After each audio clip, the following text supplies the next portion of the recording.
नारायणं नमस्कृत्य नरं चैव नरोत्तमं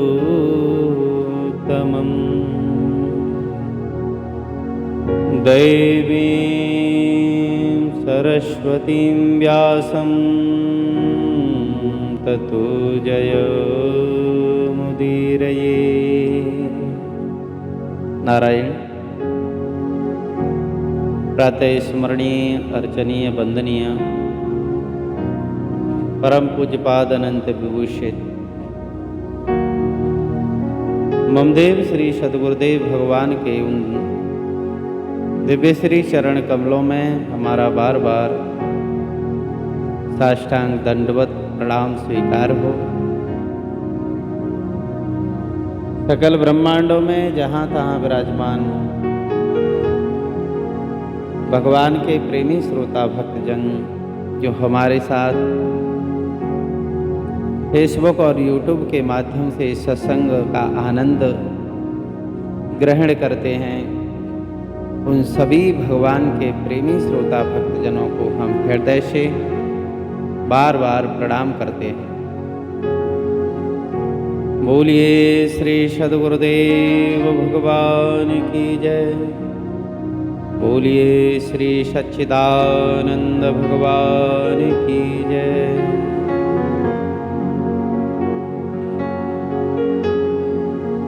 तो आप हमारे साथ श्री नावादास जी महाराज के द्वारा रचित श्री भक्तमाल की कथा का श्रवण कर रहे हैं, जिसमें सबसे पहले नावा जी ने भगवान के 24 अवतारों की कथाओं का वर्णन किया, जिसमें आपने पिछले समय में भगवान के अंशावतार श्री ऋषभदेव जी महाराज की कथा सुनी, जिन्होंने अपना पूरा जीवन परमानंद के साथ ही व्यतीत किया और निरंतर परमानंद का अनुभव करते हुए दिगंबर रूप से जहाँ इच्छा होती है वहीं भ्रमण करते हुए भगवान ऋषभदेव का शरीर वनों में घूमते हुए प्रबल दावाग्नि की लाल लाल लपटों में लीन हो गया। आज आप सभी भक्त हमारे साथ भगवान के हयग्रीव अवतार की कथा का श्रवण करेंगे।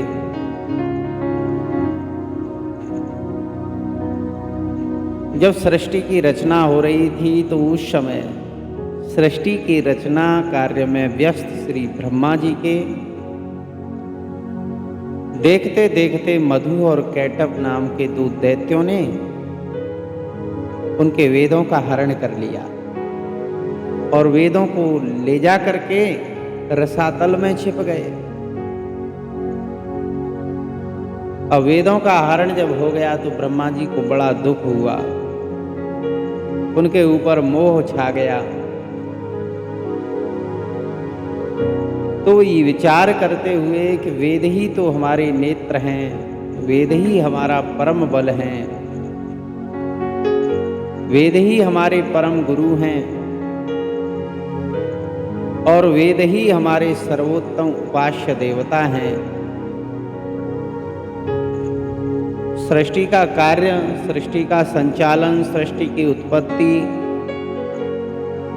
सृष्टि की सारी व्यवस्थाएं वेद से ही होती हैं। अवेद हमारे पास नहीं है तो वेद के बिना संसार की उत्तम सृष्टि मैं कैसे कर सकता हूं। इस प्रकार विचार करते हुए ब्रह्मा जी बड़ी चिंता में, लेकिन कहते हैं ना कि कह हनुमंत विपत्ति प्रभु सोई, जब तब सुमिरन भजनन हुई। जब भगवान का विस्मरण हो जाता है तो उस समय हमारे ऊपर बहुत सारी विपत्तियां आ जाती हैं। इसलिए विपत्तियों के समय भगवान का स्मरण करना बहुत ही आवश्यक है। जीवन में ये एक बहुत बढ़िया उपाय है कि कोई भी समस्या आवे तो आंख बंद करके बैठ जाओ, शांत मन से भगवान का चिंतन करो, फिर भगवान हमारी बुद्धि में ऐसी प्रेरणा देते हैं कि जिससे हमारी समस्या का समाधान हो जाता है। ब्रह्मा जी भी भगवान श्री हरि की शरण में गए, हाथ जोड़ करके भगवान की स्तुति की। त्वमेव माता च पिता त्वमेव, त्वमेव बन्धो च सखा त्वमेव,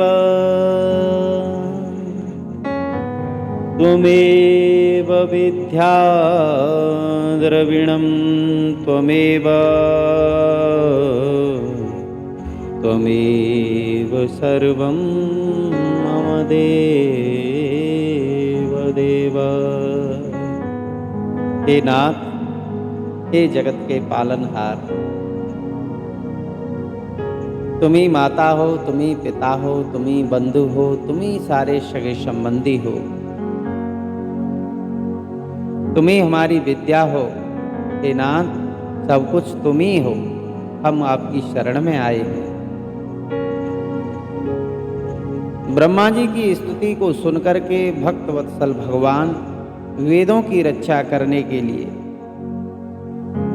हयग्रीव का रूप धारण करके रसातल में पहुंच गए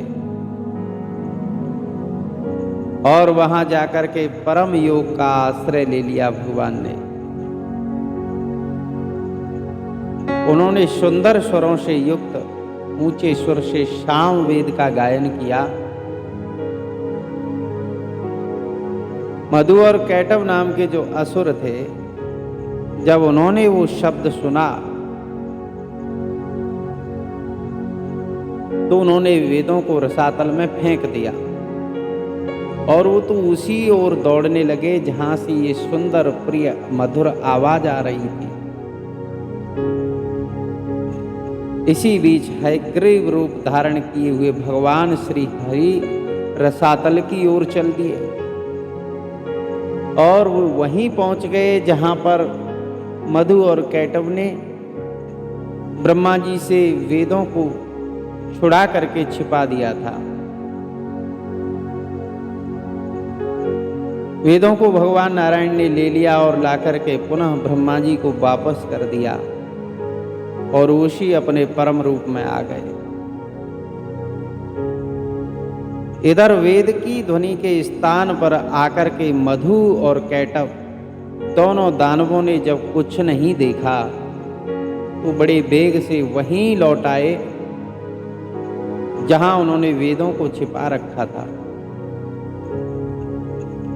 वहां आकर के देखा तो अब वेद नहीं है, वो स्थान तो सूना पड़ा हुआ है। तो बलवान तो थे ही, वे दानव पुनः उत्तम वेग का आश्रय लेकर के रसातल से शीघ्र ही ऊपर आ गए। देखा कि आदिकर्ता भगवान योग निद्रा का आश्रय लेकर के शेष सैया पर विश्राम कर रहे हैं। तो उनको देख करके दोनों दानवराज ठाका मार करके हंसने लगे और भगवान को जगाया। भगवान को जगा करके उन्होंने युद्ध की मांग की तो भगवान से युद्ध शुरू हो गया। भगवान मधुसूदन ने ब्रह्मा जी का मान रखने के लिए तमोगुण और रजोगुण से आविष्ट शरीर वाले उन दोनों दैत्यों यानी मधु और कैटव को भगवान ने मार डाला। इस प्रकार भगवान पुरुषोत्तम ने हयग्रीव रूप धारण करके ब्रह्मा जी के शोक को दूर किया। ये कथा महाभारत में बताई गई।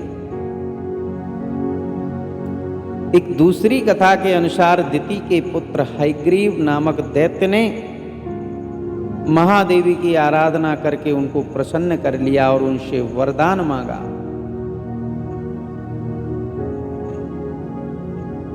देवी ने हयग्रीव से कहा कि हयग्रीव, जातस्य ही ध्रुवो मृत्यु हो, जिसका जन्म होता है उसकी मृत्यु निश्चित है। तो हयग्रीव ने कहा, अच्छा तो मैं हयग्रीव के ही द्वारा मारा जाऊं, मुझे मारने वाला मेरा नाम राशि ही होना चाहिए। भगवान की माया जगत मोहिनी जगदम्बा इस दैत्य को वरदान दे करके अंतर्धान हो गई। इस दैत्य ने सोचा कि हयग्रीव तो मैं ही हूं। हय माने घोड़ा, ग्रीव माने गर्दन, जिसकी घोड़े जैसी गर्दन हो वो हयग्रीव। उसने सोचा कि हयग्रीव तो मैं ही हूं, मैं भला अपने को क्यों मारने लगा, और दूसरा कोई हयग्रीव है नहीं तो मुझे कोई मार नहीं सकता। तो वो उन्मत्त होकर के धरती पर अत्याचार करने लगा। धरती के लोग व्याकुल होने लगे। तो उस समय अकारण करुणा करने वाले करुणा वर्णालय भगवान श्री हरि ने हयग्रीव का अवतार धारण करके इस हयग्रीव नाम के दैत्य को मारा। इस प्रकार भगवान का हयग्रीव यानी घोड़े के जैसी गर्दन धारण करके घोड़े के रूप में भगवान का ये अवतार हुआ। भगवान तो भक्तों की इच्छा अनुसार कोई भी रूप धारण कर सकते हैं, वो सर्वशक्तिमान हैं। ऐसे सर्वशक्तिमान भगवान नारायण के श्री चरणों की शरण हम ग्रहण करते हैं। इसी के साथ हयग्रीव अवतार की कथा पूर्ण हुई। आगे दूसरी कथा आप श्रवण करेंगे, जिसमें श्री हरि अवतार हुआ भगवान का। ध्रुव को वरदान देने के लिए भगवान 4 भुजा धारण करके श्री हरि बन करके आए। नारायण, ये कथा अब अगले समय में सुनोगे। नारायण।